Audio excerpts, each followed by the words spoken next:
to introduce myself. I'm Mia Kurniawati from 5th semester of the Faculty of Teacher Training Education at Matau Anwar University Banten.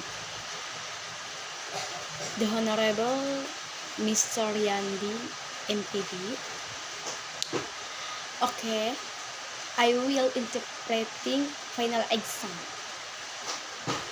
My name is Danish, and my full-time job is to count people's ums and uhs and like. It all started at my first day of school, after my family moved from Pakistan to Tanzania. I was busy sketching my dream cars in my notebook, and all of a sudden I hear a voice in my direction, the teacher. Danish, can you please rise up and introduce yourself? She had put me on the spot. I was in this foreign land, 30 pairs of eyes staring at me. Saya Denmark dan pekerjaan penuh waktu saya menghitung ulangan UNS dan AHEMS orang dan sejenisnya.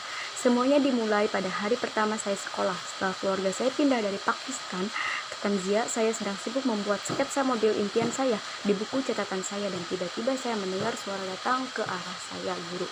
Dennis, bisakah kamu bangun dan memperkenalkan diri? Dia telah menempatkan saya di tempat kan. Aku di negeri asing ini, 30 pasang mata sedang menatap.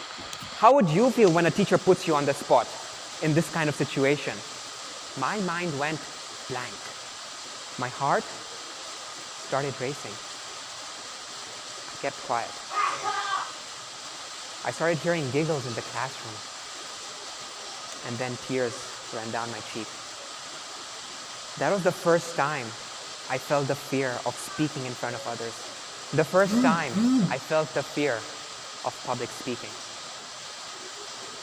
Fast forward a few years, I was at college here in America. That fear still stuck with me. It was as though it was part of my soul. Now, when I was little, I had many other fears. I was afraid of the dark, the monsters under my bed, the cockroaches, and I don't mean the tiny cockroaches here, but the big flying cockroaches I had back home in Pakistan and Tanzania. Mana perasaan Anda ketika seorang guru menempatkan Anda dalam situasi ini?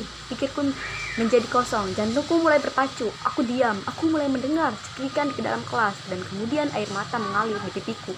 Itu pertama kalinya saya takut berbicara di depan orang lain. Pertama kali saya takut berbicara di depan umum. Maju cepat beberapa tahun, saya belajar di sini di Amerika. Ketakutan itu masih bersamaku, seolah-olah itu adalah bagian dari jiwaku. Sekarang, ketika saya masih kecil, saya memiliki banyak ketakutan lain. Aku takut gelap, monster di bawah tempat tidurku, kocak, dan yang saya maksud bukan kecoa kecil di sini, tapi kecoa terbang besar yang saya miliki di Pakistan dan Tanzania. But I outgrew these fears. I overcame them as I grew older. But public speaking? No way. I was still afraid of it. But I decided enough was enough.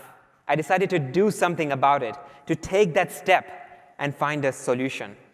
And so I went to the one place on the internet where we all look for problems to our solution, to our problems, Google. I searched on Google how to overcome the fear of public speaking. The first link told me about the great things I could be if I overcame this fear. Sound like a leader, get a great job, share your ideas, give a TED Talk, change the world. Mengatasi ketakutan ini, saya mengatasi mereka seiring bertambahnya usia, tapi berbicara di depan umum, mustahil, aku masih takut. Tapi saya memutuskan cukup saya memutuskan untuk melakukan sesuatu tentang hal itu, untuk mengambil langkah itu dan menemukan solusi. Jadi saya pergi ke satu tempat di internet di mana kita semua mencapai solusi untuk masalah kira. Google, bagaimana cara mengatasi rasa takut berbicara di depan umum? Tautan pertama memberitahu saya tentang hal-hal hebat yang bisa saya dapatkan jika saya mengatasi rasa takut ini. Kedengarannya seperti seorang pemimpin. Dapatkah pekerjaan yang bagus? Bagikan ide, Anda berikan ceramah TED mengubah dunia. The second link showed me all the different ways I could overcome this fear.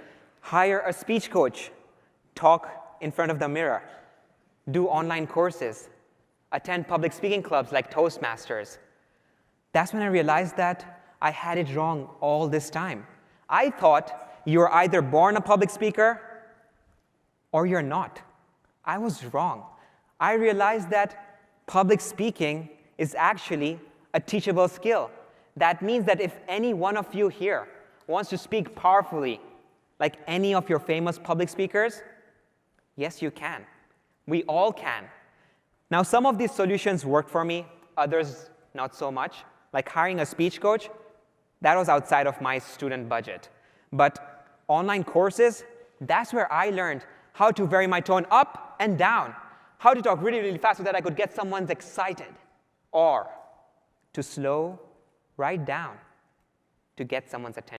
Anda menunjukkan kepada saya semua cara berbeda untuk mengatasi ketakutan ini. Menyewa pelatih pidato, berbicara di cermin, melakukan kursus online, menghadiri klub berbicara di depan umum seperti Toastmasters. Saat itu saya menyadari bahwa saya adalah selama ini. Saya pikir Anda diajarkan untuk menjadi pembicara publik atau tidak. Saya salah. Saya menyadari bahwa berbicara di depan umum sebenarnya adalah keterampilan yang dapat diajarkan. Artinya jika ada di antara Anda di sini yang ingin berbicara dengan kuat seperti pembicara publik terkenal Anda, ya bisa, kita semua bisa. Sekarang, beberapa solusi ini bekerja untuk saya, yang lain tidak begitu banyak, seperti menyewa pelatih pidato yang di luar anggaran siswa. Tapi kursus online, disitulah saya belajar bagaimana mengubah nada suara yang naik dan turun, bagaimana berbicara begitu cepat, sehingga saya bisa mengarahkan seseorang atau memperlambatkan untuk mendapatkan perhatian seseorang. And I practiced in front of the mirror. At least that's where I had one friend who thought I was good. As for the public speaking club, Toastmasters, that was fantastic. I got to go in front of others, and I got feedback on what I did good and what I did bad.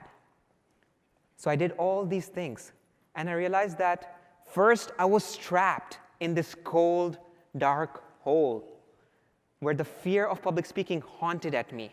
It pulled me down. And over here was this promise of sunshine, of green pastures, no anxiety. But the path from here to here was all over the place. I had to do all these things. And I thought to myself, there had to be one simpler way. There had to be one way that I could go from here and leap to here.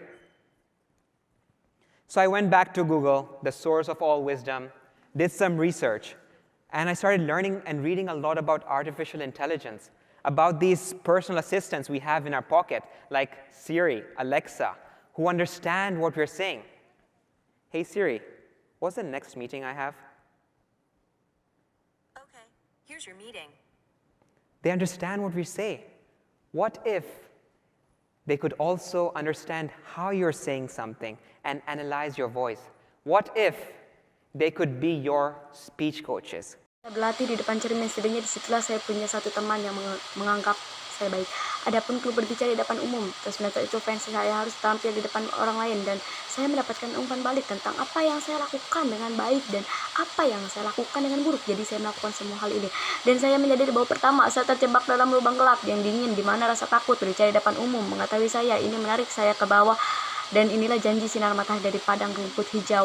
Tidak ada kecemasan, tapi jalan diri sendiri di sini dan di mana-mana. Saya harus melakukan semua hal ini, dan saya pikir pasti ada cara yang lebih sederhana. Hai Siri, apa pertemuan selanjutnya? Mereka mengetahui apa yang kita katakan. Bagaimana jika mereka juga bisa mengerti bagaimana Anda mengatakan sesuatu dan menganalisis suara Anda?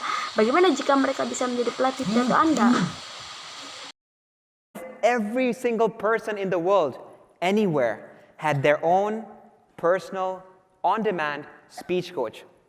Can you imagine a world where anyone has this help to help them overcome this fear of public speaking, to help them speak powerfully, to help them share their ideas? That's the idea that got us started. That's the idea that helped us create Orai, Oral AI, a mobile app that counts your ums and uhs, a mobile app that gives you personalized lessons, a place to practice them quietly, in privacy, and an app that gives you instant feedback using artificial intelligence. Now, a year and a half ago when my roommate and I started building this, we were no experts. All we knew is that we want to build something. We want to create a solution.